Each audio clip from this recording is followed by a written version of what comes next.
Hello and welcome to a very special episode today on Leadership Satsang. This is going to be the first of its kind because today we have with us a guest. And this will be a new series, which means that every month I intend to invite an industry leader who can add more learning to our understanding of leadership. This is going to be the second last Tuesday of every month. Just to give you a quick recap on the structure of Leadership Satsang, we have different challenges that I pick up every Tuesday at 8 o'clock Indian Standard Time, and I try my best to add value and offer my 2 cents that can help you to overcome these challenges. You share these challenges with me on email on yupi@sbyacademy.com, and I pick up what looks like a burning issue, and then we chat about it, we learn about it in Leadership Satsang episodes. The last episode every month is when we put out an open house, which means anybody can come in and ask any question. And that's a lot of fun. I always look forward to the last Tuesday because I don't know what's coming, but it always lands up being a very interesting discussion. Now we're adding another element to it.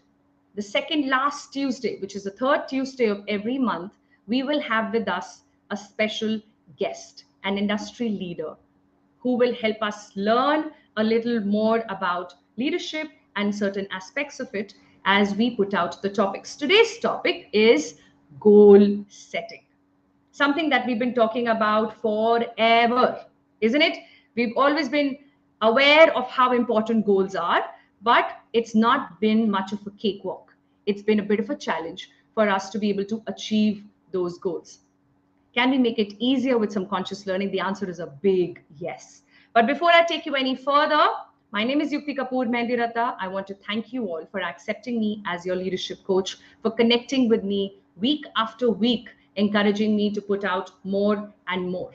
Thank you so much for reassuring the fact that these sessions are adding value to you. Before we go deeper into setting goals like we never have before and learning how to achieve these audacious goals, it's important that we bring ourselves to this moment. This is evening time and we could be all over the place. Irrespective, we are almost every time all over the place because there is so much that keeps happening in life that we need to learn how to center ourselves whenever we want to. We need to learn how to be in the moment every single moment. Let's start with this moment right away. I want you to please relax yourself wherever you are. See if you can sit comfortably with your spine straight and shoulders relaxed. You can keep your glasses aside if you're wearing them. Gently close your eyes and take a nice deep breath in.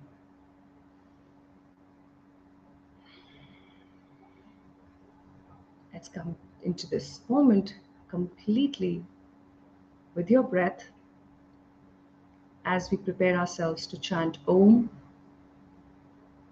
Om is 3 syllables coming together. Om. And the way to chant is to take a nice deep breath in, and as you breathe out, you will chant O and till midpoint, beyond which you will say and till you can exhale completely. Right? So let's take a nice deep breath in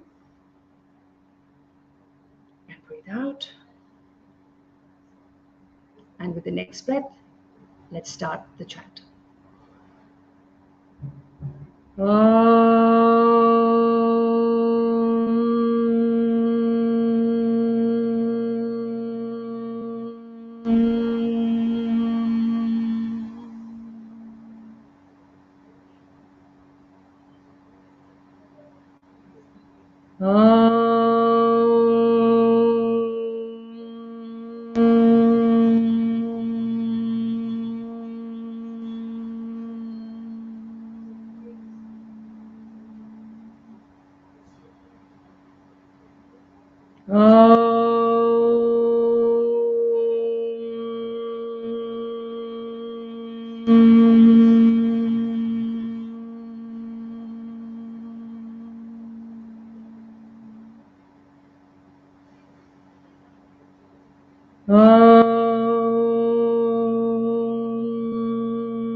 Just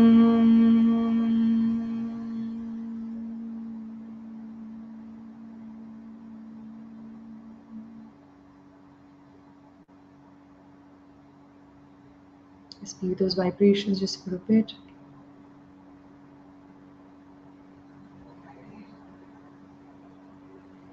Be with your breath. Be in this moment. And gently bring your palms together, rubbing them till you can feel warmth between your palms. And only then should you gently place it on your eyes, ears, your face, and neck, and your entire body, and slowly open your eyes and come back here with me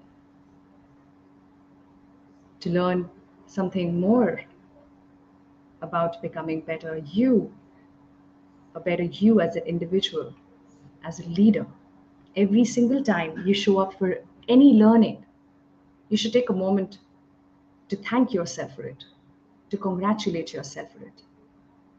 Because that is what makes all the difference.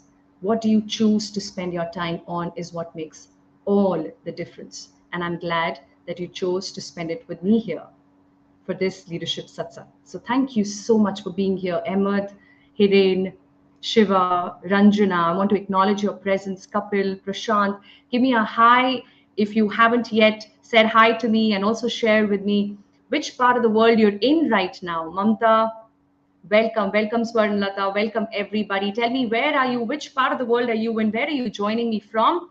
And while you do that, let me invite here my guest, Mr. K Mookhey. Can I have KK up on the screen, please? Let's welcome our very special guest, and the first one for the first ever episode of Leadership Satsang, where I am in conversation with an industry leader. KK Mookhey has a huge fan following. I don't think he's aware of that, because he only sees himself as a leader who is forever work in progress. And I know that for a fact, because I'm his leadership coach and I'm honored to be his coach. But it doesn't even stop there.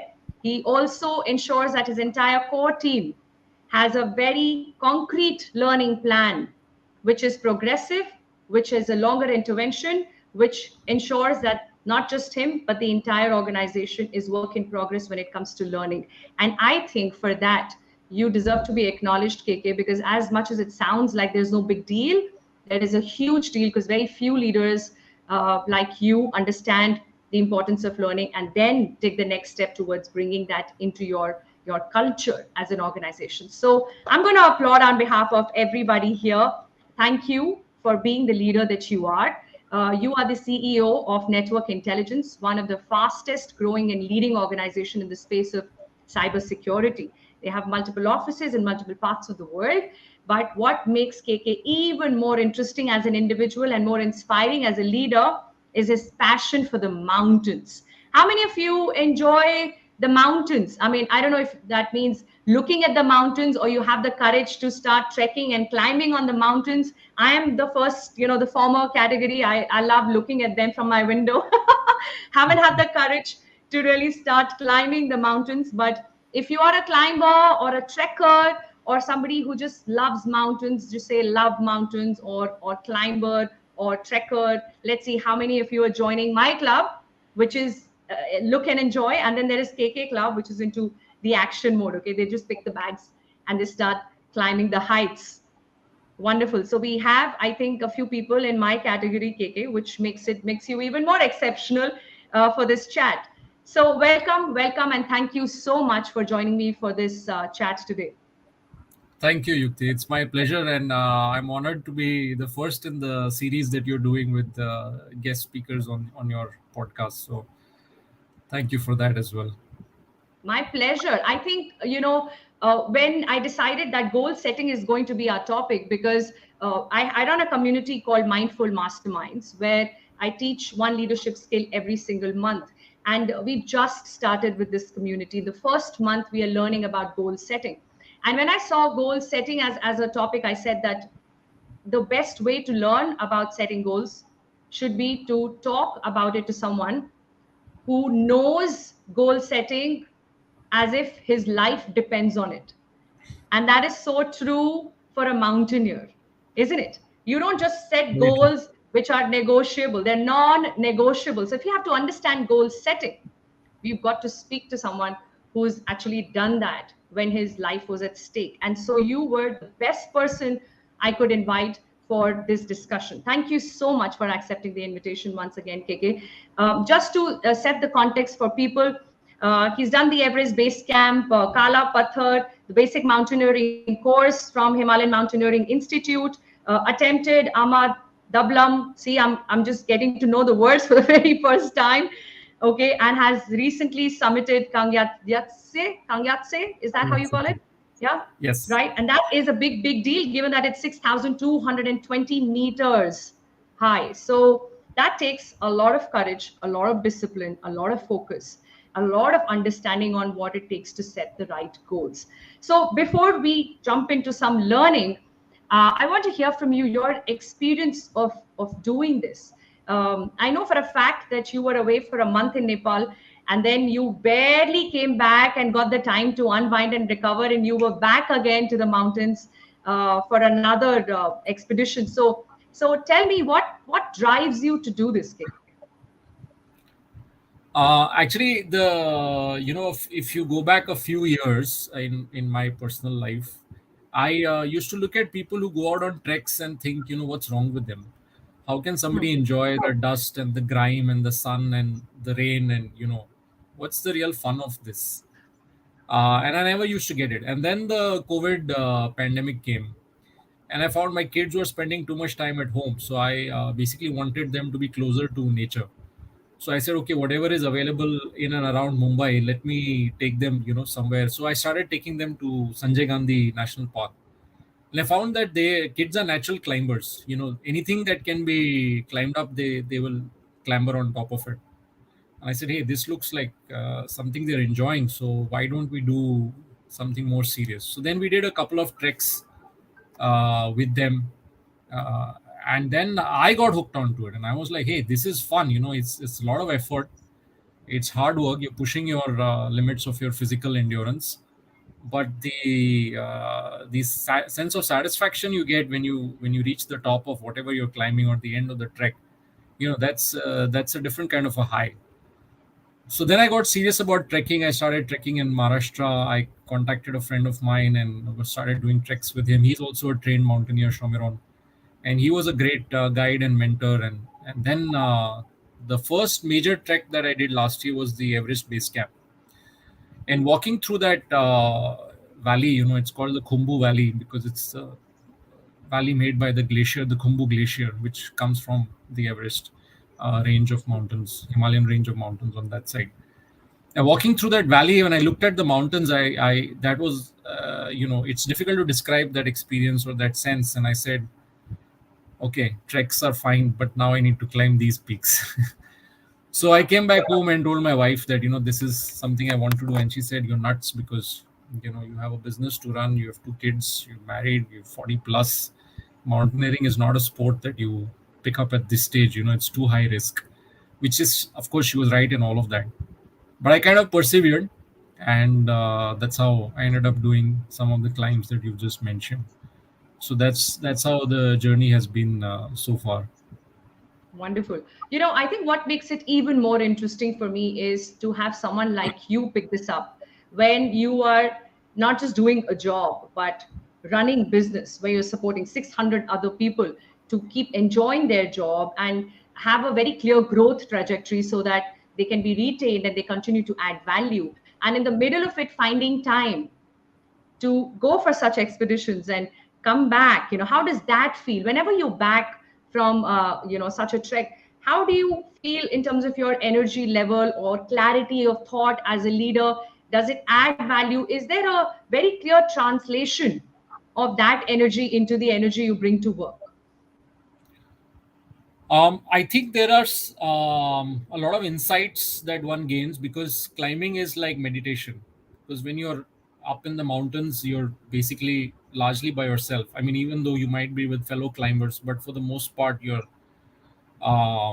it's like like Buddha used to do walking meditations, right? So it's kind of like a climbing is also a type of meditation. So you spend a lot of time thinking, and there's many times no network connectivity. So you do get a lot of time to reflect and think about the business, about work, about yourself, about family as well. And therefore, some of those ideas that come, some of those thoughts that come, those definitely have helped bring some significant changes. Like for example, we've been engaging on the coaching bit, and then the senior team has been engaging as well, and we've undertaken a workshop to help fructify the vision and the mission of the company. So these are all things that have happened in the last few months, and a lot of these ideas have germinated or formed up during the time that I get to think. Because otherwise, when you're at work, you're just working, right? There's very little time you get to sit back and reflect on things. Right. So So and sorry, interesting. one more bit I'd add is that I'm also lucky, that the team that I have is such a phenomenal set of people that I can truly step back as a CEO and say, hey, I know you guys will run the show brilliantly, even if I'm not around. So, and that's what's been proven in all the times that I've been away over the last 2-3 years. The show has gone on, and it's gone on quite well. So it's kudos to the team as well. Wonderful. Absolutely would agree with that. And I will also go as far as to say that it takes a lot of, leadership when you need to create a setup where you can become dispensable. That in fact is the biggest fear that many people have. This that sense of insecurity is because you fear being dispensable. You think that if the show can run without me, then why will I be needed? And so withholding information happens, and so the politics Yeah. happens, and so a lot of other stuff happens that adds a lot of toxicity to the environment, right? The environment that you also need to be a part of. As much as you will set out the energy that you seldom forget that you need to also breathe that in yourself, right? So I'm glad that you've created the right culture, and you have led the team in a way that they can run the show without you, and you're as comfortable as you are about that. So I want to kind of come to goals now, given that whenever we talk about goals, a part of us believes that this is just one of those exercises which you should do. List of the should things, right? I should exercise, I should eat healthy, I should set goals. And the reason why it sits in that should list is because somehow we're not able to achieve the goals that we set for ourselves. We know the reasons. Some of the common reasons are we don't even have those goals up on the wall. We write it in a notebook that we never open again. Or those goals are so unreal that they just don't set in, they don't sink in at all, right? Or the goals are so personal that nobody else wants to spare a moment making those goals happen because it's got nothing to do with them.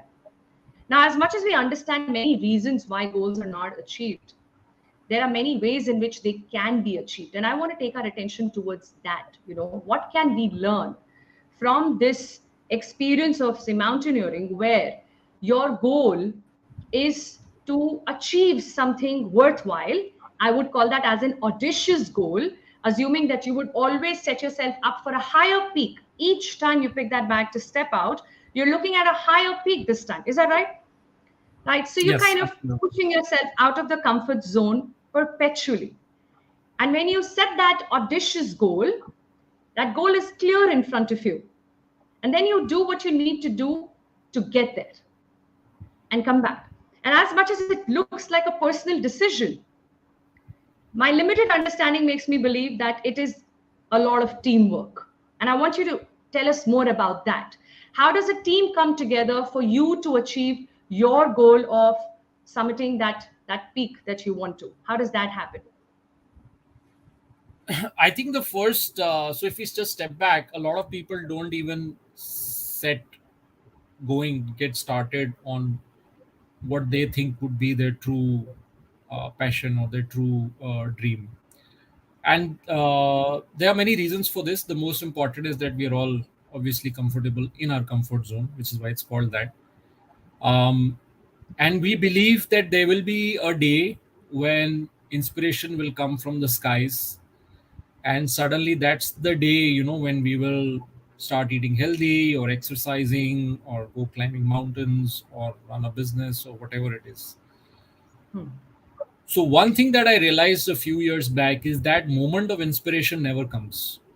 If you feel that there is something you need to do, then the only way that you're going to ever get going on it is to start right away, in fact today, now, and not even postpone it to the next day and the next week and the next year. So the power of getting started is extremely important. And once you get started and you see progress, then motivation comes. Even that great moment of inspiration may still not come, but the motivation starts to come. And then it becomes kind of a fulfilling, self-fulfilling cycle or a virtuous cycle. The other piece which is important is that I think there are like two types of goals that one should have in life. One is this amazingly audacious goal. I think what that author Collins calls Bhag, the big, hairy, audacious goal. So if we take the mountaineering example, then a Bhag would be climbing Everest. So that's somewhere on the horizon. Like people ask me, so when are you climbing Everest? Like, yeah, someday in the future. It is there to climb those very tough mountains. And then there is a set of goals that I'd like to achieve this year and next year, and which, as you said, are constantly pushing myself. So when I did Everest Base Camp, that's 5,300 meters. Next to it is a place called Kalapathar, which is 5,600. So now I know I've gone up to that altitude. So the next logical step is 6,000. So once I've done a few 6,000ers, then next will come 7,000ers and then 8,000. So there's a gradual progression to that, and each one is pushing oneself further. And it's like a habit to get used to not being in the comfort zone. And the more you push yourself to get comfortable with being uncomfortable, knowing that where you are is not something that you would it's not a hill you would die on. You'd want to climb the next one and the next one. And I'm speaking figuratively here. That's a very important feeling to have. So I call it discontented contentment. So you're kind of okay with where you are, but you're also not okay with just being here forever. So you want to keep pushing yourself. You're not dissatisfied, you're not unhappy, you're not frustrated, you're okay, but you also want to push yourself further. So that's extremely important. And, so that drive has to be there. And as I said, you have to keep working on it every day. So one of the things that I did in getting to this stage was that I maintained a habit journal. So I just took one of my kids' notepads and I wrote down all the good habits I wanted to cultivate.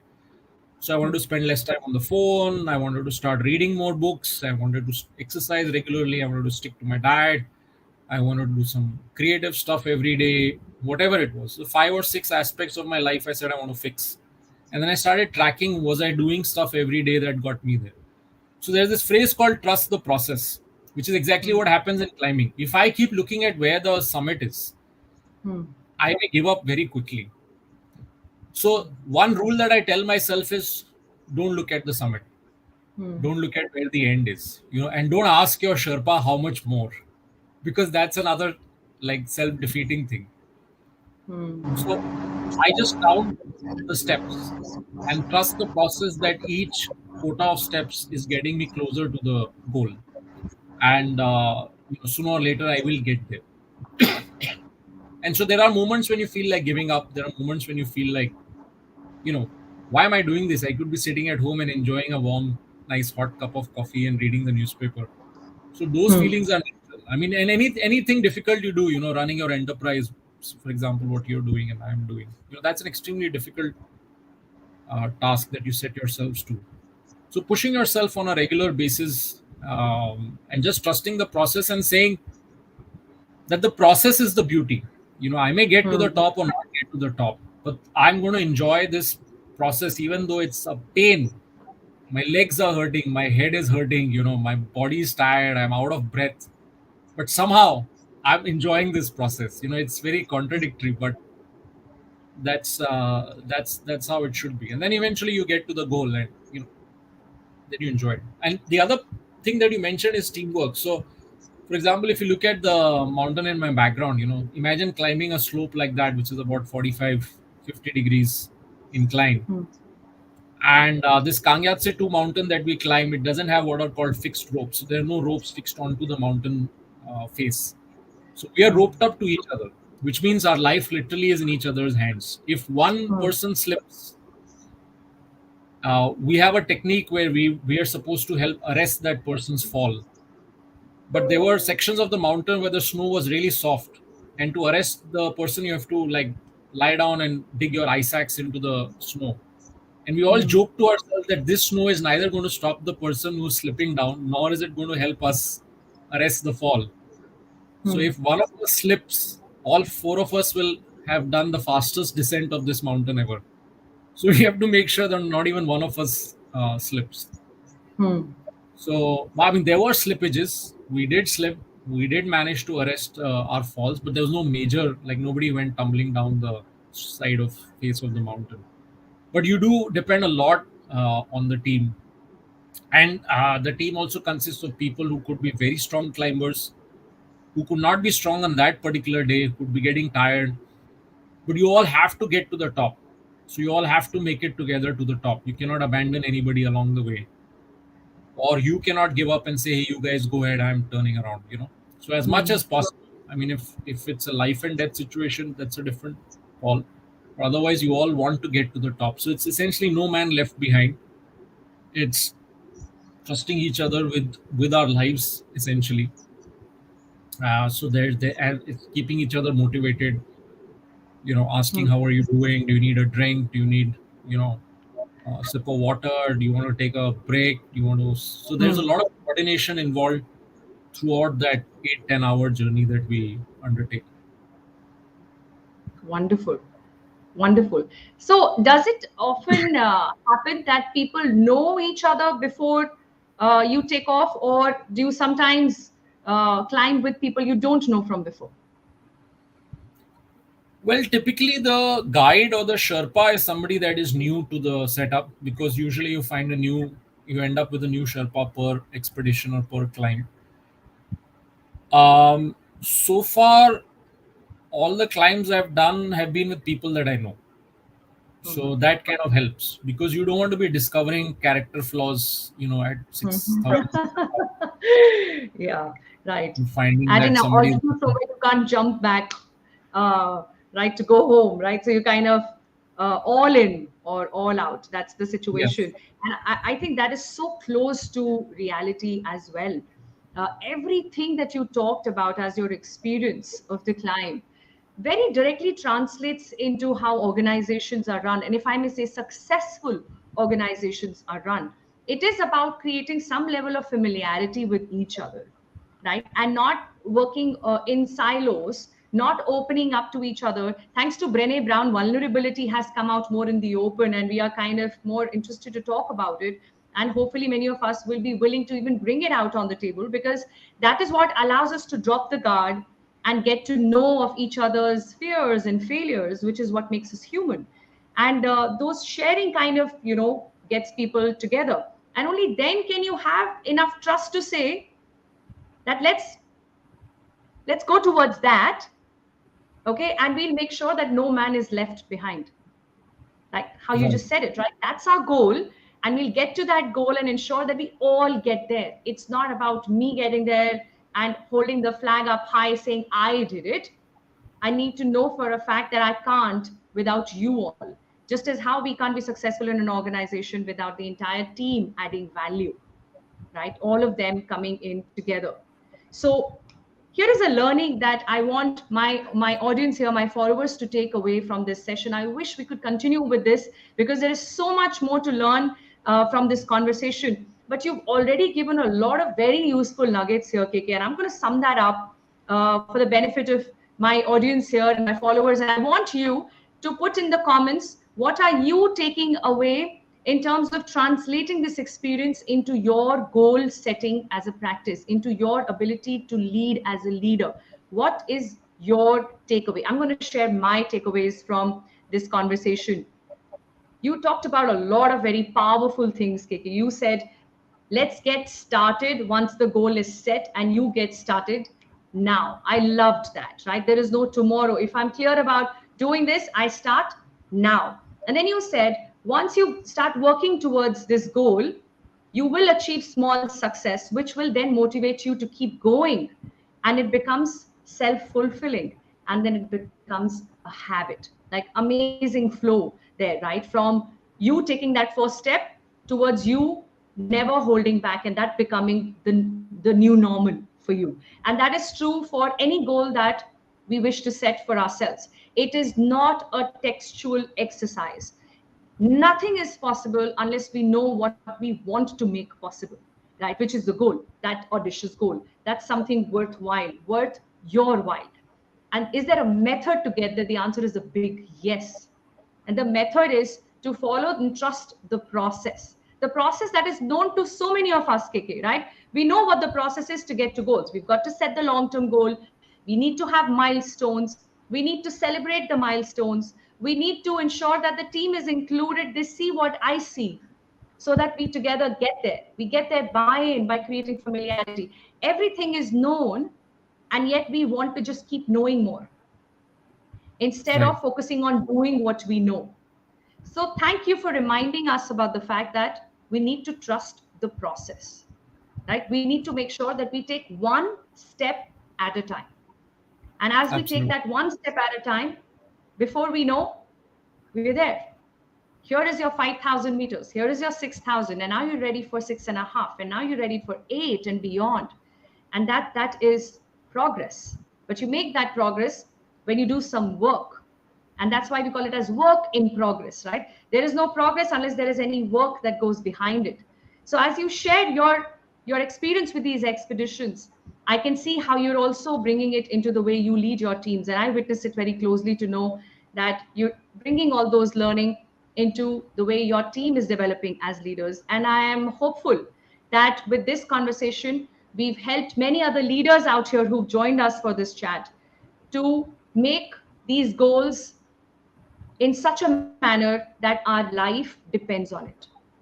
And most importantly, set goals not to achieve what you want to achieve, but to become who you will become in the process of achieving that goal.